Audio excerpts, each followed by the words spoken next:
Хотелось бы, уважаемый профессор, поговорить с вами о литовской национальной идентичности. И прежде всего я попробую сейчас в целом определить, что такое идентичность. Если вы что-то исправите или вы не согласны, вы, естественно, скажете дальше. И что такое национальная идентичность? Это, наверное, ощущение принадлежности человека к определенной нации, к народу или к группе людей, основанное на общей культуре, на языке, на истории, на ценностях и традициях жизни. Ну, в целом, наверное, идентичность, она вот так могла бы быть определена. Как бы вы ответили на вопрос «Я литовец, потому что?» Потому что Литва – это мое место на этой планете. Я здесь свой. Мне здесь все близко, известно и возлюблено. И для меня самое большое несчастье или удар, если меня отсюда забирают и высылают за 1000 километров в чужую страну, чтобы я там сгинул, не вернувшись в свою родину. Вот это нам было заготовлено. И от этого мы ушли. Мы не согласились сгинуть. Как бы вы продолжили фразу «Я литовец», это означает, что… Что это означает? Это означает, что Литва – моя земля, мое место на этой планете, как я уже сказал, самое лучшее место для меня. Конечно, и немало литовцев блуждают по свету, ища как будто лучшего места, лучшего счастья для себя. Но это и есть у всех народов. Они блуждают, потеряв, может быть, ориентацию, что нет лучшего места, чем родное место, чем родная земля, где ты вырос, где тебя мать учила твоей речи, твоих песней, и где ты работал, трудился во благо своих близких, которые и составляли твой народ, литовский народ. А поскольку рядом проживали не только литовцы, то если они подключались в эту общую национальную жизнь, то они стали своего рода литовцами по избранному месту жительства и даже принятым обычаям. Скажите, пожалуйста, что в уме, душе, духе каждый день такого особенного, что называется литовскостью? Я не думаю, что люди об этом задумываются и решают какую-то проблему про себя. Они просто живут, какими они есть. И вот то, какими они есть, и показывает их человечность, их способ общения между собой и также с другими, и это составляет их как бы характеристику как народа. Вот это литовцы. В Литве, безусловно, всегда заметишь особую заботу о языке, особую. особое бережное отношение к литовскому языку. Выглядит так даже, наверное, что литовский язык для самих литовцев – это что-то сакральное, это что-то выше. Что литовский язык делает такого особенного с человеком?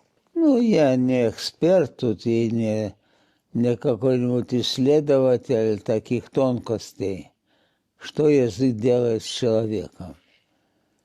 Человек живет в этом языке. Он унаследован, этот язык, а в нем очень много тайн, красот в языке, в которые ты можешь быть посвящен. Ты чувствуешь, потому что это твой язык. Ты знаешь, о чем ты говоришь, что означают те или другие слова. Не только как что написано в словаре, а что они означают духовно. И еще как они звучат музыкально. Можно вопрос? Вы говорите, музыкально звучат. Почему литовский народ поющий? Ну, надо спросить у литовского народа, почему он любит петь. И это дает ему силу, выдержку и радость жизни. Петь о всем вокруг, про всю свою жизнь своего народа. Литовцы поют. И их это не удивляет, для них это естественно. Наши народные песни, ну, о всех обычаях, о отношениях человека с человеком, близких между собой. Петь об этом – самое удобное средство. Может быть, язык способствует, помогает, приводит, он проводник в пение? Ну, может быть и так, но я не склонен сейчас делать исключение только для литовского языка. Но литовский язык и пение на литовском языке или пение литовских песен – это то же самое. Каково, я бы сказал, особенное, собственное отношение литовцев, здесь уже речь, наверное, о ценностях как части идентичности литовской, отношение к войне, допустимость ее в принципе. Так, я сейчас думаю. Литовцы любят жизнь, любят свою страну, любят и ценят свободу, поэтому они всегда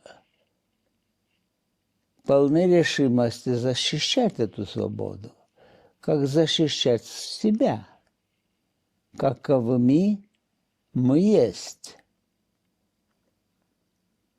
Чтобы никакой лютой враг нам не приказывал говорить на другом языке, ругаться на чужом языке, к сожалению, это нам трудно избежать, но говорить на своем, петь на своем языке, объясняться в любви, в дружбе, в идеях, какие у нас есть. Мы для этого пользуемся нашим языком.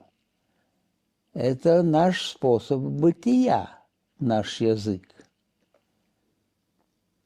И мы дорожим этим. Когда нам запрещали наш язык и в печатном виде, и даже запрещали говорить. В царские времена по учреждениям были вывешены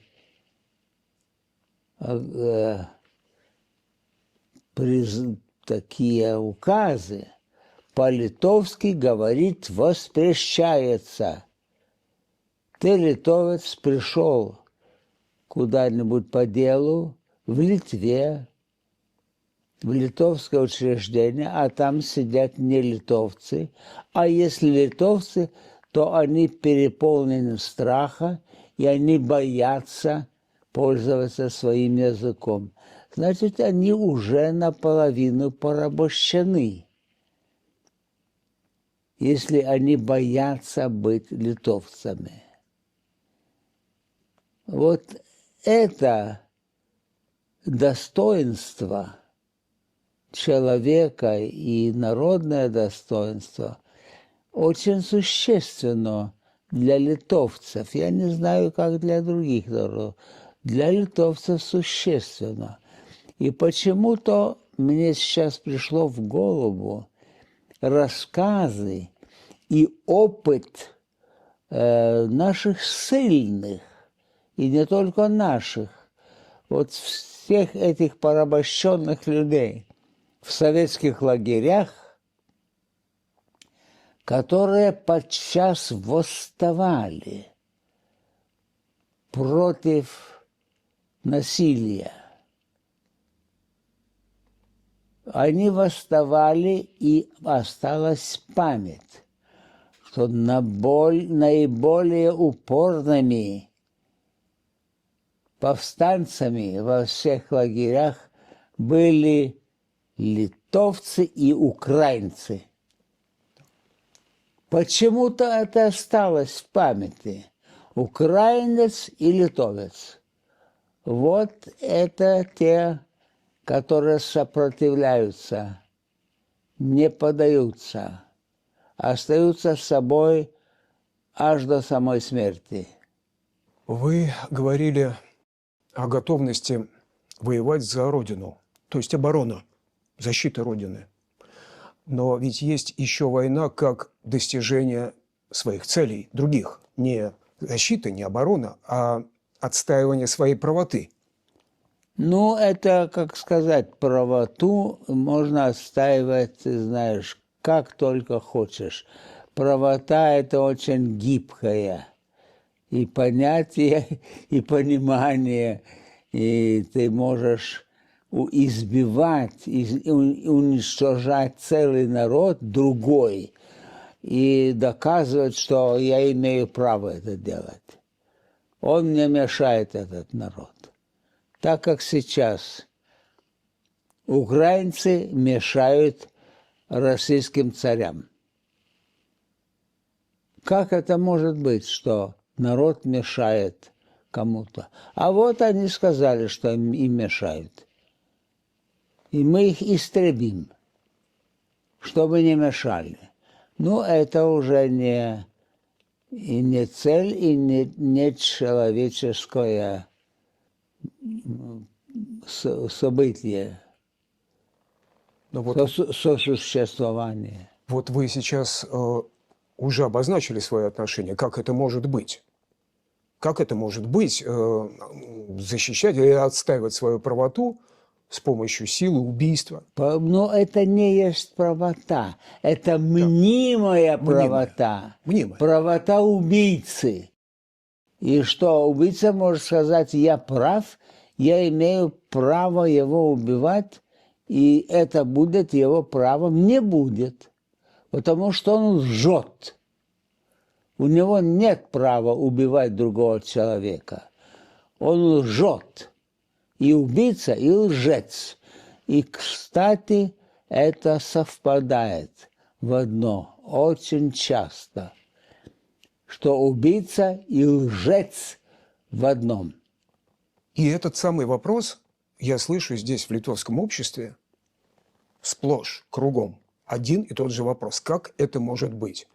И я ведь обращаюсь к вам насчет отношения к силе, к решению своих там каких-то задач, наступательном решении силой, потому что ясное впечатление, что для литовцев нападение, то есть сила для отстаивания собственного мнения, это неприемлемо. Для защиты, для обороны – да, так. Я понимаю, что это комплимент, как будто бы, но это открытие. Да, но даже не надо говорить о таких каких-то понятиях, как отстаивание собственного мнения. Какого мнения? Я пришел тебя убивать, я пришел тебя порабощать. Это не мнение, это алчность. Я пришел защищать свою алчность. Ну, значит, ты дурак, ты убийца, ты преступник. Ты идешь против человечества. Если ты не позволяешь другому жить, потому что он другой. Другой – это плохо. Это ты плохой, это ты дурак, который так считаешь. Скажите, пожалуйста, что значит власть, своя собственная власть? Здесь, в своей стране, в своем государстве. Власть для литовца. Соотношение власти и свободы. Слушайте, я не могу отвечать за весь литовский народ, за всю литовскую историю. Вы слишком от меня требуете. Что я тут должен объясняться сейчас? Почему Литва такая, а не такая? Почему? Ну, она есть вот такая. Она любит свою свободу, она умеет постоять за свободу. Она может умирать за свободу. Очень много людей шли на это, предпочитая умереть свободными, а не рабами. И что с этим делать? Ничего. Что я должен объяснять? Нет, это факт. Как и почему вот таким кристаллом, одним из основных кристаллов, стала свобода в мышлении, в ценности литовского человека? Ну, а свобода, она идет в едине с достоинством. Ты хочешь, быть человеком среди людей, и чтобы тебя не унижали, и ты не обязательно хочешь кого-нибудь унижать, ты хочешь протянуть руку дружбы. И ты хочешь жить в мире со своим соседом. И не воевать с ним. А если он приходит войной, то я защищаюсь. Потом он меня обвиняет. Зачем ты воюешь? Братишка мой, а зачем ты напал на меня? И не спрашивай, зачем я воюю. Вот сейчас есть дураки большие и в Европе, и на свете, которые обвиняют украинцев, почему они воюют. Как будто им любо воевать. И даже лгут, прямо лгут. Вот такой есть лжец Орбан в Венгрии, который лжет напрямую, что украинцы хотят воевать. Они не капитулируют. Как будто император приказал капитулировать, ты должен послушаться. А если ты не слушаешь, то ты виноват. Тебя будет избивать, и убивать, и уничтожать. И ты виноват. Почему не капитулировал? Это дурдом. К сожалению, это сегодняшний российский дурдом. Но ведь и вопросы мои, они в какой-то мере из-за того, что есть вот этот вот самый восточный сосед, который выказывает совершенно другие представления о жизни, свои собственные внутри. То есть он готов убивать за свое мнение, за свою так называемую правоту, вот эту мнимую. Он готов быть рабом внутри своей структуры, внутри своей иерархии. Для него ведь свобода в принципе не существует. Есть просто состояние на обеспечение государства и подчинение государству. Отсюда и были у меня до сих пор вопросы. Скажите, пожалуйста, вот русская идентичность в этом смысле какова, на ваш взгляд? Я не буду заниматься этим. И представляю себя экспертом по русской идентичности. Дай Бог, освободите меня от таких проблем. Я не знаю, что такое русская идентичность. Для меня не так просто продумывать про литовскую идентичность, а еще про русскую. Это вообще лажа. Но, тем не менее, ведь как и человек, так и народ в целом, он себя проявляет, он показывает. Даже без всякого анализа специального, он достаточно понятен по своим действиям, де-факто. Ну, по-моему, одной из печальных таких черт этой идентичности – это отсутствие ответственности. И отсутствие личной, человеческой и христианской ответственности за то, что он делает. А начальник сказал, царь сказал, Путин сказал, а мы слушаем, мы идем, мы великий народ. Вы великое быдло, а не народ. Возможно, это я предполагаю, может быть, я ошибаюсь, но готовность подчиняться даже и в убийстве соседей, других народов, это и есть вот то самое безволие. Кому, как вы сказали, подчиняться? Подчиняться или подчиненность в готовности выполнять приказ убивать соседей, убивать другие народы. Да. Это и есть следствие, продукт вот этого рабства. Да. Ну, так и есть, да, но это рабство основано на страхе, на извечном и каждый день обновляемом терроре. Если ты не послушен, я тебя убил. Поэтому, если хочешь жить, будь рабом. Вот на этом и строится вся философия, к сожалению, и сегодняшней России, и исторической России тоже. Но это и она то же самое, та же самая сегодня. Вы должны быть послушными. Кто не послушен, тот преступник. В этой логике нет понятия свободы. Нет, свобода вообще не существует. Свобода только для тех, у которых есть превалирующая сила. У него есть свобода совершать зло. Но чего стоит эта свобода на зло? Не дай Бог такую свободу.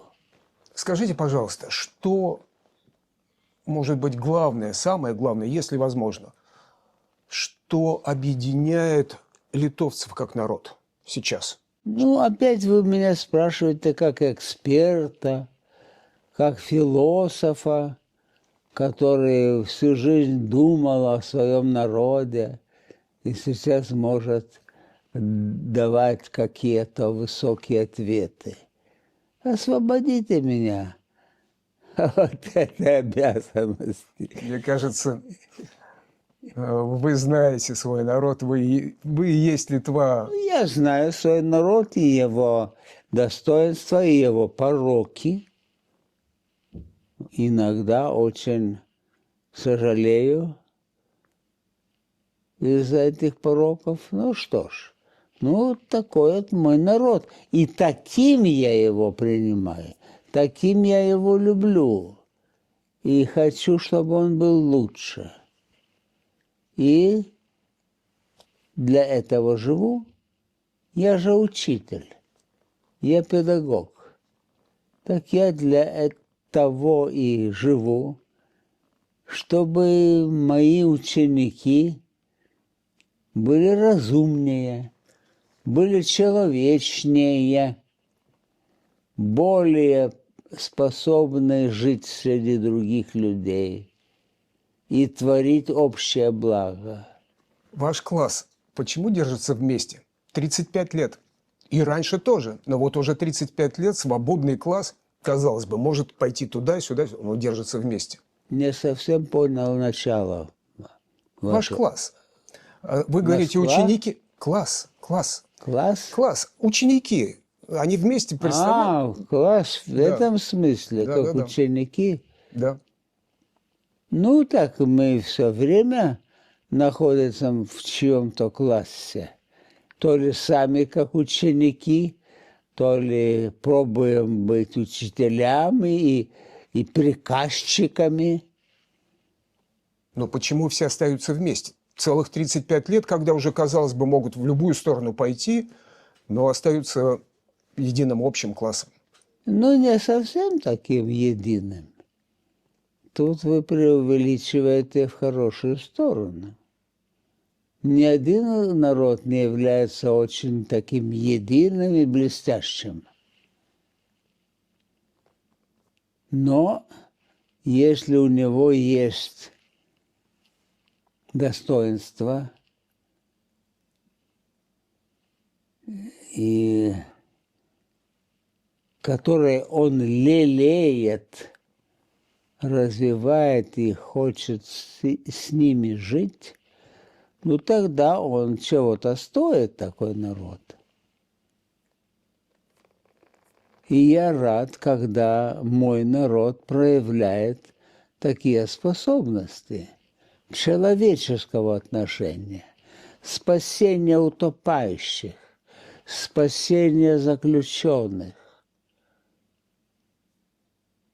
спасения преследуемых. А если кто-нибудь из моего народа идет и приобщается к угнетателям и сам становится угнетателем, то моя душа скорбит. Я не люблю такого литовца. Я хотел бы его поправить. Один образ, одна сцена из вашей жизни, в которых для вас вся Литва. Этот образ – это 1000 людей, которые взялись за руки и стоят перед железной, нечеловеческой силой насилия и не отступают. Вот такая Литва – это что-то особенное. Такой Литвой я могу гордиться и могу стоять там вместе с ними. Один звук, одно звучание, в котором вся Литва. Опять вы задаете мне какие-то шарады. Один звук я сейчас должен отыскивать этот звук ради вашего удовольствия. Нет, это не удовольствие, это открытие Литвы. Нет, ну как это можно найти один звук? Ну нет такого. Есть, этот звук есть даже неслышимый. Это звук сердца. Если у тебя возникает жизненная проблема, как мне дальше жить, этот звук звучит или нет? Сердце. Так если этот звук звучит, значит он есть. А как его определять, описывать, это же ерунда. Это кагибисты имели такое правило. Пусть они занимаются ерундой. А мы не хотим заниматься ерундой. Мы хотим быть с собой и не считать себя ерундой. Один запах или букет запахов, в которых Литва? Опять вы меня, знаете, как журналист, тащите за какую-то нитку. Избавьте меня от этой пытки. Ну, будьте добры. Запах, а потом еще что? Цвет. Нет, прикосновения, касание, просто прикосновение. Может быть, вкус, предчувствие. Прикосновение, поскольку я музыкант, прикосновение для меня – это музыка. Это мое движение, мое ощущение контакта, скажем, с клавиатурой моего инструмента или с той клавиатурой, которая у меня здесь в горле, в моих голосовых связках. Там тоже есть мой инструмент. И я могу им пользоваться, чтобы послать вам весточку. В какой музыке или, может быть, мелодии слышна Литва? Ну, в той музыке и в той мелодии, где звучит любовь. Почти вся музыка про любовь. Но иногда еще и особенно музыка, которая направлена на твое отношение к твоей родине, твоей стране. Ну, какая, может быть, вспоминается сейчас песня или мелодия, или произведение? Но опять вы что-то хотите сделать из меня противоестественное.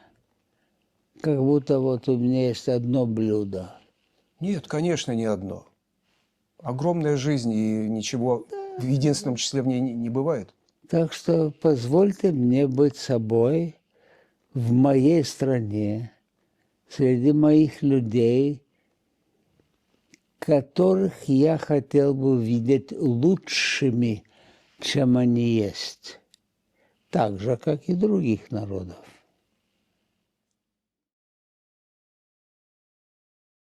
Понимаете, это ведь открытие, это же поиск Литвы.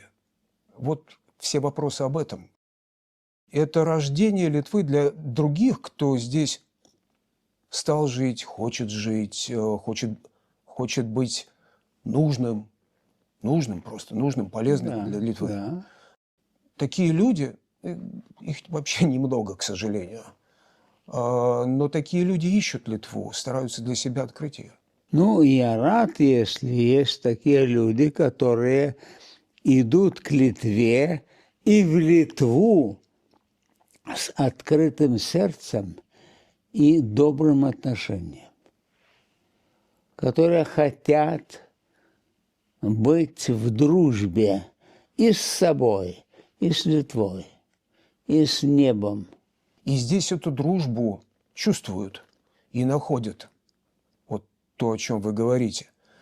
Но такие вопросы, они одновременно, можно сказать, проверка самого себя. Да.